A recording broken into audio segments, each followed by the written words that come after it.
So, entering week 2, I think there were a couple of things that could have eased the minds of Bills fans. First and foremost, obviously, getting a win.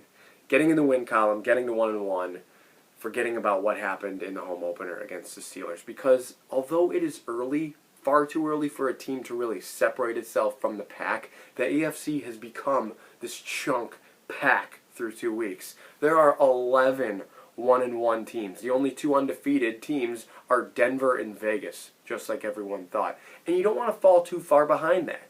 If the Bills had fumbled, figuratively speaking, against Miami and fallen to 0-2, they would have been 2 games behind Miami in the division, couple of conference losses, and fallen behind this chunk of 1-1 teams in the AFC. And they would have needed these next 2 games against Washington, against Houston. Those are juicy matchups against backup quarterbacks. They would have needed those 2 games in order to get back into the middle of the pack, not separate themselves from it through the first quarter of the season.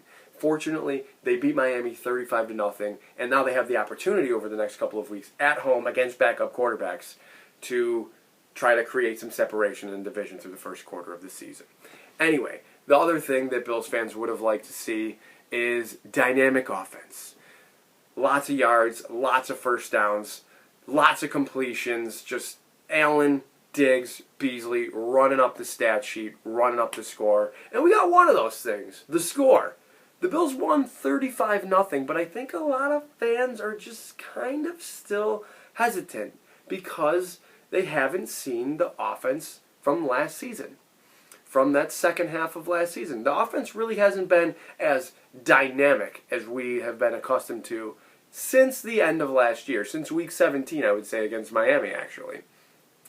Because it had its moments against Indianapolis. It had its moments. They hit some nice plays. They end up scoring 20, 24, 27 points. They win the game.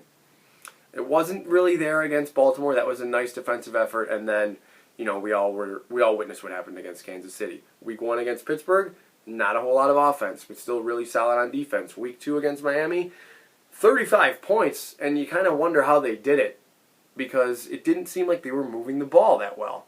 But major kudos goes out to the defense. They knocked 2 out of the game on the second possession. And just a little aside here, if you're Miami and fans, I think Bills fans, maybe Dolphins fans, but Twitter is reacting this way as well, that does this give Miami a better chance? Tua getting knocked out of the game with what ends up being fractured ribs. You're like, I think I'd rather play Tua. He got sacked twice on the first possession. They turned the ball over on downs on their second possession. And you're like, I hope he stays in the game. If anybody that's not Miami, that's not a Miami Dolphins fan or within the organization, if other teams, other fans are hoping that your quarterback stays in the game because they think they have a better chance of beating him, that should be just a major red flag right there. That this is not going to be your guy. Miami just really couldn't get out of their own way all day. That includes Jacoby Brissett. They didn't really have much of a better chance with them, but they just didn't really have. I don't think they were really going to have much of a chance regardless of who was playing quarterback. The writing kind of seemed like it was on the wall through those first 2 possessions. I know that they end up getting into Bills territory and turning it over on downs like I just said, but the first possession was ugly. Tua was ugly against the Bills last year, and they probably should have lost to New England in week 1 if it wasn't for a Damian Harris fumble late. I think that they're Miami is regressing to me. They have all the pieces there on defense. I really like the coach. There's just this major blunder at the quarterback position, and they need to figure it out. I wouldn't be surprised if the next snap Deshaun Watson takes is for the Miami Dolphins. But anyway, I don't need to go down too far down that road because I want to give the defense major credit for what they did, for what they've done really, even dating back to late last season with the exception of the Kansas City game, but definitely so far this year.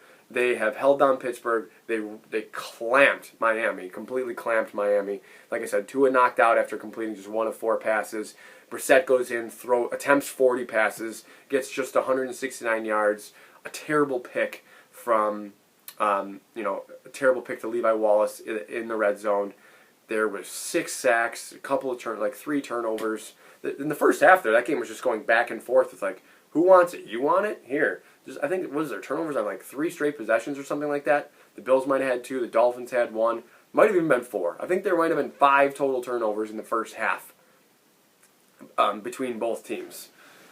And that is part of the problem. That is part of the hesitation for the Bills fans, because despite the fact that the Bills jump out to this 14-0 lead, they score the game-winning touchdown on their second play from scrimmage. Okay, Devin Singletary, handoff, 46 yards, touchdown. That was it. That was it. The Dolphins were not coming back the entire time. And then they score on their next possession. 7 plays, 52 yards, touchdown, 14-0. Dawson Knox in the corner of the end zone, and we are just living life. We're like, Bills are back. Here we go. But then 3 plays and the Zach Moss fumble, 3 and out, interception from Josh, 3 and out again, and I think right before the half they went 4 and out. They get the ball back on the fumbled punt, and they miss a field goal, and we're just like, we should be crushing these guys. We kind of are. I wasn't really concerned, so to speak. Like, what was there to be concerned about? Miami had shown nothing on offense. They had punted. Their quarterback got hurt on the next drive when they turned it over on downs. They went 3 and out. They got picked. Then they fumbled. And then they turned it over on downs again. They punt. Like I said earlier in this video, they couldn't get out of their own way all day. So I wasn't concerned about the Bills losing the game. I just wanted to see the ball move a little bit. Just wanted to see flashes of Josh from last year. You saw some of that later in the half. In the second half, the Bills put together a couple of really nice drives. They come out of the locker room, they score a touchdown, 8 plays, 75 yards, touchdown. 3 of their first 4 drives. They actually only had the ball 4 times if you don't include the kneel downs. They punted once and scored 3 touchdowns. So that was good. But Josh's stats just weren't there. He barely completed 50% of his passes.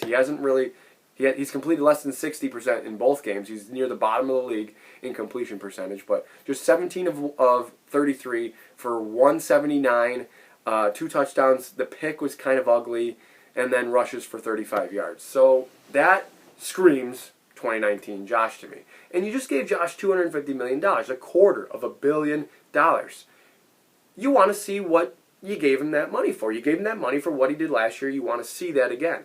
This was anything but a coin flip game, but Pittsburgh was a coin flip game, and you pay Josh that kind of money to stay out of the coin flip games.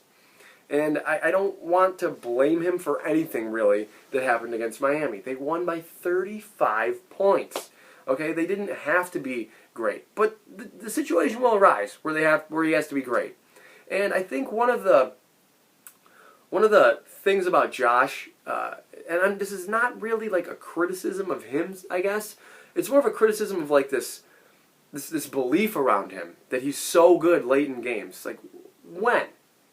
I mean, he wasn't great late against Pittsburgh when they needed him. When was he great in games late? First 4-6 weeks of last year? Yeah, about that. But after that, I mean, they were just, with the exception of the Arizona game, he threw a really nice touchdown to Stephon Diggs, and they should have won the game. But he also threw a pick late. And if Arizona maybe runs the ball a little bit, maybe they run out the clock against the Bills. But the Bills were front runners the rest of the season. I mean, they killed people. I'm going to look back at it really quick. Like, they killed San Francisco. Pittsburgh was tough. The Pittsburgh game was tough. They weren't fantastic against Pittsburgh. They only had 230 passing yards. They killed Denver. They killed New England. They killed Miami. This is not like fourth quarter greatness by any means. And what I call Sunday against Miami, I called it this to my friend. I think this is a good example or a good comparison. Let me know if you guys agree. It was like a knuckleballer's perfect game in baseball. If you don't understand the baseball analogy, knuckleballer basically throws like 60 to 75 miles an hour. His fastball might top out at 80 or something, but he throws mostly knuckleballs, and you're like, these are professional hitters. How can they not hit this? Like, whatever. Like, Josh threw a knuckleballer perfect game. It's like, where did you put this stat line together and win by 35 points? And I guess you just kind of hope that he's not R.A. Dickey in 2012 for the Mets, where he won the Cy Young Award, and then after that, I mean, he was pretty much average. I mean, he was 37 years old at that point, so that might be the stretch. That might be a bit of a stretch as far as that comparison goes. But you want him to, like I said earlier, keep you out of coin flip games. That's what your $250 million quarterback should do. Patrick Mahomes wound up in one. Sunday night against Baltimore. It's going to happen. I understand that. But you make the money to stay out of them, especially against lesser teams. And the Dolphins are one, and they beat them by 35. Anyway, I've gone on too far about the Dolphins, about that. I just wanted to get that out because I think a lot of fans were just kind of like, where is it? Like, give it to me. That's where they are this week with Washington. Just give it to me. Yep. We're so thirsty for it. Give me the yards. Give me the touchdowns, the completions, the first downs. Just, I want to watch the beautiful offense again. Let me see it. And from some of the all 22 footage that I saw on Twitter, there's some making the rounds where it's like, there's guys open. Josh is like throwing high, throwing low, kind of missing a little bit, doing a little weird things with the footwork, more dropped interceptions like 2019. I'm not panicking. I'm really not panicking yet. I'm with you guys on this. I'm with you on the where is it? Give it to me. I want it. Washington presents an opportunity to do it. Every week presents an opportunity to do it. You're getting a backup quarterback in Taylor Heineke. The guy has never started a road game in his career. There's this media love affair with him, or this league-wide love affair with him, because he put together a nice game against the Giants, and they end up winning because the Giants jumped off sides. I mean, he put them in position to win that game, I guess. He did put them in position to win with a field goal, and that's how they won. I mean, the guy missed it. Dustin Hopkins missed it, but the Giants are offsides and they win. So there's a coin flip game. There's a coin flip game. And if the football team is in coin flip games with the Giants, they should not be in coin flip games with the Bills. Really, that's what it boils down to. The front four for Washington presents a tough task for the Bills' offensive line again. Hopefully they learn their lesson in Week 1 against the Steelers, because John Allen, Daron Payne, Chase Young, Montez Sweat, no joke. Those are all guys in the prime of their career. Chase Young doesn't have any sacks yet this year, so I'm sure he's thirsty for one himself. He might end up getting it. Josh has this tendency to, try to Superman sometimes. Stay up when he shouldn't, and Chase Young might come in and clean up a little bit. But I still think the Bills are just a better team overall. They're better on offense than Washington is on defense. They are better on defense than Washington is on offense, for sure.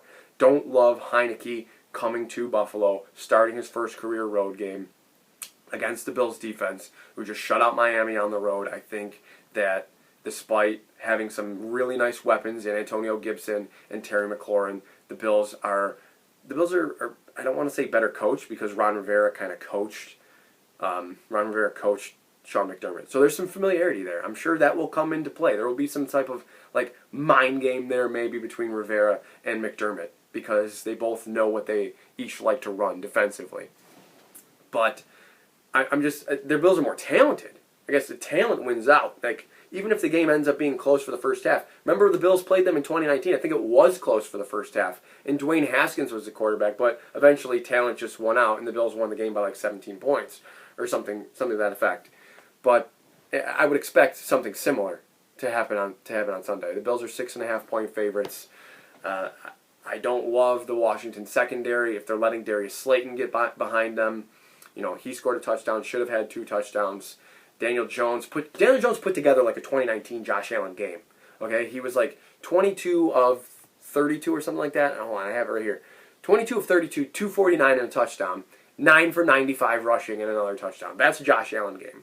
And if they struggled with him, and the Giants are just not a well-coached team, let's be real. Joe Judge doesn't have the experience. He was kicking field goals when he should have been, going up 6 late in games. The Bills aren't going to do that. I think the Bills will put Washington away. I favor the Bills heavily in this matchup. You're facing a backup quarterback on your home field. You're an AFC Championship team. They're playing their backup quarterback. That's what it boils down to. Your defensive end, your stud defensive line can really only get you so far. Look at the Rams. They might be a really good team this year because they added the quarterback to the equation. Your stud defensive line can only get you so far. I'm going to pick the Bills to beat Washington. I haven't even thought about a score yet. Let's say, I'm going to say, how much offense is the Bills going to throw in there?